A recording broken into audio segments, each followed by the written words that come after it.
Okay, so I'm getting ready to go live in my community, and I was getting ready to design the what is that shit called? The thumbnail image, right? The thumbnail image for your Facebook Live audios. I guess that's what you would call it. So I was like, why not show people how to do it? Because I'm tired of seeing a bubble with your picture in it, and because I just feel like being nice. So if you're on Android, I don't know if this is for if they have this actual app on iPhone, but anyway, so on Android, why does my shit keep going away? So I use the app Logo Pit Plus, and so I'm gonna tap that, and it's gonna ask you what you want to need. Oh my gosh, it's past my bedtime.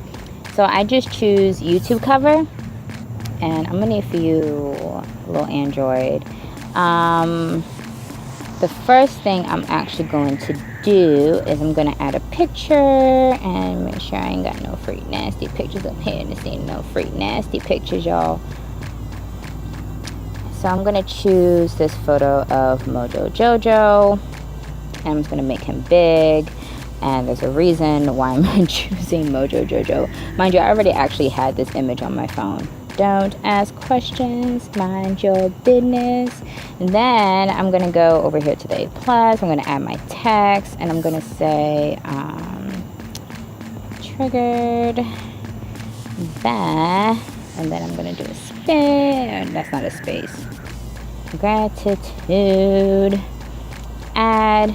So I'm gonna bring this over. This is the font that I want to use, but they have plenty of other fonts for you to choose from. And so I'm just gonna roll with this one. I'm actually going to choose my color code, one of my color codes, A85D79. Then we're gonna choose pick, and I'm gonna make this just a little bit smaller. Okay, I want it centered. Okay, and I actually want to bubble this, bubble it, and make it just a little bit smaller. Okay, and that is it. That's all you have to do. That's how simple this shit is. And then you can save it as a draft, download it as a JPEG or a PNG. And I don't need it as a PNG, so I'm just gonna save it as a JPEG. And you can change the file name. I ain't got time for that. And then just download. And yeah, that's how simple it is. Hope you enjoyed this little mini tutorial.